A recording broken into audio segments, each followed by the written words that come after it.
Hello everyone, আজকে আমি একটা রেসিপি নিজে রান্না করেছি, সেটা তোমাদের সাথে শেয়ার করতে চলে এলাম।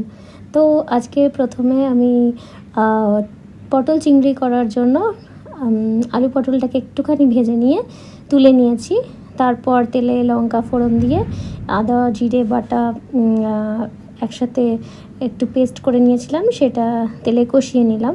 অ্যান্ড দেন তারপরে এখানে দেখো টমেটো দিয়েছি। টমেটোটা কিন্তু আমি প্রত্যেকটা রান্নাতেই ইউজ করি, আমার বেশ ভালো লাগে টেস্টটা। আর তারপর একটুখানি পেঁয়াজ কেটে ওই গ্রেভিটাতে হালকা করে নাড়িয়ে নিতে হবে। আর তারপর পেঁয়াজটা একটু ব্রাউন ব্রাউন হয়ে গেলে বা মশলাটার সাথে ভালো করে মিশে গেলে হালকা জল দিয়ে আরেকবার একটু নেড়ে দিতে হবে। আর তাহলে গ্রেভিটা একটু সেদ্ধ হয়ে যাবে। তার সাথে নুন চিনি তো অ্যাড করতেই হয়েছে। আর তারপর মশলাটা হয়ে গেলে ওর মধ্যে ভেজে রাখা যে পটল আলুটা ছিল মিশিয়ে দিলাম। আর তারপর অল্প একটুখানি জল মিশিয়ে ওটাকে এবারে আমরা বয়েল হতে দিলাম।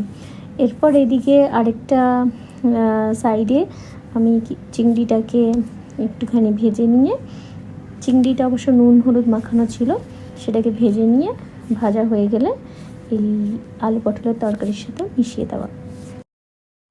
So lunch ready. আজকে ছিল লাঞ্চে ভাত, আলু পোস্ত, একটা চাটনি, এটা বড়া দিয়ে মিষ্টি করে চাটনি হয়েছিল, আর পটল চিংড়ি। আর এই যে আমি দেখো একটু হাইট করেই স্কিন কেয়ার করছি, কারণ ফেসটার ভীষণ বাজে অবস্থা। এই যে আমরা পুরী থেকে আসার পর আমার পুরো সান ট্যান হয়ে গিয়েছে, তো আর সেভাবে সাহস হলো না সামনে ফেস করার ক্যামেরা। আর এই যে আমার বাড়িতেই ভীষণ কাজ হচ্ছে কিছু কনস্ট্রাকশনের, এভরি ইয়ার জুন জুলাই করেই কিছু না কিছু কাজ হয়েই যায়। আর আমার তো মানে ভীষণভাবে একটা হেক্টিক শিডিউলে যায়, আমি সামলাতেই পারি না। আর মধ্যে স্কুল রিওপেন হয় আফটার ভ্যাকেশন, মানে আমি পুরো ঘেঁটে একেবারে অবস্থা খারাপ আমার। তবে হ্যাঁ, এই না কানেক্টে থাকার কথাটা হয়তো অনেকের মনে হয় ইগনোরেবল। তারা হয়তো বুঝতে পারে না যে সেই মানুষটা যে এভরিডে ভিডিও পোস্ট করছে, হঠাৎ করে একটা শিডিউল ব্রেক হওয়া মানে সে কতটা প্রবলেমে থাকতে পারে, বা তার হয়তো কারেক্টভাবে সে সব কিছু গুছিয়ে এগিয়ে নিয়ে যেতে পারছে না। তো সেক্ষেত্রে অনেকভাবেই আর কি প্রোফাইল রিচ ডাউন হয়ে যায়। ডেফিনেটলি তারা তো আর পরিস্থিতি বোঝে না। তবে হ্যাঁ, খারাপ লাগে কিছু মানুষজন যখন ইগনোর করে বা আনফলো করে বেরিয়ে যায়, সেটা ডেফিনেটলি খারাপ লাগে। আই হোপ মানুষ হিসেবে তাদের সকলেরই এটা বোঝা উচিত। আর তারপর দেখো এখানে আমি অনেকক্ষণ স্ট্রাগল করছিলাম একটা পার্সেল খোলার জন্য। পার্সেলে দেখো কি সুন্দর দুটো সেরামিক জার এসেছে, তবে আমি যেটা অর্ডার করেছিলাম সেটা কিন্তু এটা নয়, এটা ভুল এসেছে। তো সেজন্য এটাকে আমি এক্সচেঞ্জই করব। তবে হ্যাঁ, সেরামিক বটলসগুলো জার্সগুলো ভীষণ সুন্দর। আমি এর দুটো নিয়েছি মিশো থেকে। তোমাদের যদি পছন্দ হয় ডেফিনেটলি তোমরা এটা সার্চ করে দেখতে পারো। আর আমি প্যাক অফ 4 অর্ডার করেছিলাম, সেখানে বিগ সাইজ প্যাক অফ 2 এসেছে। তো ডেফিনেটলি সেটা আসলে আবার তোমাদের সাথে শেয়ার করব।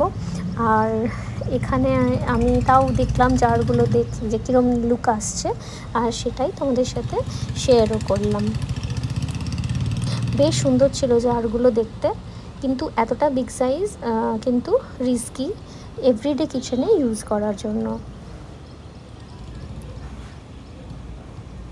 আর কালার কম্বিনেশনসগুলোও দারুণ ছিল। আর এই যে আমার একটু হালকা লেগে গেছে, এই ইয়ারটা না ভীষণ বাজে যাচ্ছে।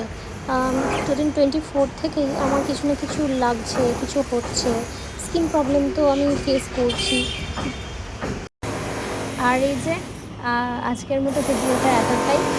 দেখা হচ্ছে নিশ্চয়ই নেক্সট ব্লগে। চেষ্টা করব আবার তাড়াতাড়ি একটা ভিডিও শেয়ার করার, মনটাকে ভালো রাখার।